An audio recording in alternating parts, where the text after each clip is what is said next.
retour cette fois-ci pour parler d'un petit rappel sur le Canada vers les années 1900. Alors, on a toujours une petite ligne du temps de certains repères historiques qui pourraient vous rappeler des petites choses. Donc, dans le fond, ben, c'est ça. C'est un petit rappel de ce qu'on a vu sur ce sujet-là ensemble cette année. Et donc, j'y vais avec un petit résumé.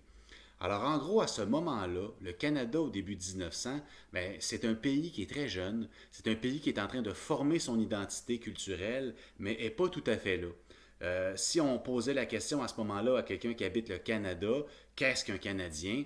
Ben, il aurait peut-être été embêté de répondre, ou les réponses auraient été probablement différentes d'un endroit à l'autre. Alors, en gros, ben, on avait un bloc francophone et un bloc anglophone. Et là, tranquillement pas vite, s'ajoutaient des immigrants d'Europe qui venaient s'installer dans l'ouest du Canada. Mais le Canada est encore très divisé en deux, entre les impérialistes et les nationalistes, surtout les nationalistes francophones. Alors, on va parler de ça dans quelques instants. Restez là, on y va.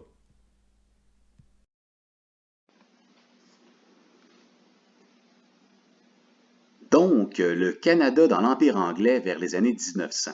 Alors, en gros, ce qu'il faut se rappeler, c'est que le Canada est un jeune pays à ce moment-là, qui est en plein développement et qui va devoir trouver son identité. Et dans le fond, il est divisé en deux. Alors, on fait ça simple et on se souvient. Il y a d'un côté les anglophones qui sont fortement influencés par la culture anglaise, par l'Empire anglais. Donc, selon eux, le Canada doit rester le plus possible collé sur l'Empire anglais pour avoir des avantages, parce que l'Empire anglais à ce moment-là, bien évidemment, c'est un empire super puissant. Euh, et donc, de l'autre côté, ben, on a des gens, des nationalistes plutôt francophones, comme Henri Bourassa, qui vont dire plutôt on devrait développer une autonomie face à cet empire-là. Alors, d'un côté, vous avez les figures dominantes, Robert Borden, qui deviendra premier ministre un peu plus tard du Canada. Lui est vraiment impérialiste et donc lui, il veut rester avec l'Empire anglais. De l'autre côté, on a Henri Bourassa, qui donc pourrait être identifié comme un nationaliste francophone et qui veut que le Canada, oui, soit bilingue, qu'il y ait deux identités francophones-anglophones, mais qu'on prenne une certaine distance face à l'Empire anglais et que surtout le Québec et la culture francophone se développent et soient protégés. Et finalement, entre les deux, on a Wilfrid Laurier, qui est le premier ministre du Canada à ce moment-là, et qui, lui, va finir par dire quelque chose comme vous n'êtes pas des Canadiens anglais et vous n'êtes pas des Canadiens français. En fait, vous êtes des Canadiens. Lui, il va essayer de développer l'idée d'un nationalisme canadien qui viendrait englober toutes ces cultures-là, ces deux cultures-là principales, et les autres à venir. Ça serait ça un petit peu sa vision. Par contre, il va avoir beaucoup de misère à l'imposer parce qu'une majorité sont impérialistes au Canada. Donc, lui, il veut le compromis. Alors, cette caricature montre très bien la situation. Donc, d'un côté, les impérialistes, Borden, de l'autre côté, Bourassa et les nationalistes canadiens-français. Et vous avez dans le milieu, un peu pris entre les deux, Wilfrid Laurier, qui est jamais assez anglophone pour l'un ou trop francophone pour l'autre. Donc, on a encore une fois nos trois principaux personnages de ce sujet-là.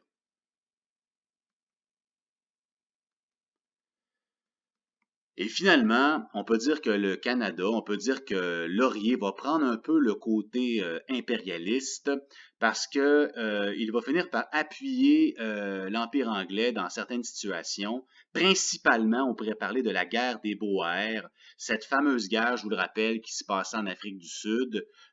Donc, je rentre pas dans les détails, vous irez voir là. Mais en gros, on va soutenir cette guerre-là. Donc, on prend un peu le côté des impérialistes. Et aussi, on va tranquillement pas vite commencer à s'armer, à fonder une marine royale du Canada pour soutenir le Royaume-Uni parce que tranquillement, on arrivait dans les années 1910 et il y avait une guerre qui semblait se pointer à l'horizon tranquillement, la Première Guerre mondiale. Donc, on voit avec ce soutien militaire canadien, ce soutien-là pour les Anglais, que finalement, on va prendre un peu le côté impérialiste au Canada, malgré ce que voulait Wilfrid Laurier. Il n'y a pas, peut-être pas le choix d'aller avec une certaine majorité à ce moment-là. Voilà, donc c'était le petit rappel là-dessus. Alors cette image résume très bien la situation par rapport à la division entre les impérialistes et les nationalismes canadiens-français et Laurier qui est entre les deux, qui essaie de créer un nationalisme canadien. De retour dans quelques instants. Et voilà, c'était un autre petit rappel, cette fois-ci sur le début du Canada vers 1900 en ce qui concerne l'impérialisme et, disons, le nationalisme. On est un pays à ce moment-là qui est en train de se forger une identité. Il y a certaines personnes qui veulent rester associées à l'Empire anglais et d'autres qui veulent s'en détacher. Et donc, c'était un pays qui était à ce moment-là quand même très divisé. Et il va rester divisé longtemps là-dessus. Alors moi, je vous dis à la prochaine. Et évidemment, je vous dis, on lâche pas, ça va bien aller. On lâche pas, les amis. Bye bye. Voilà. C'était quoi déjà?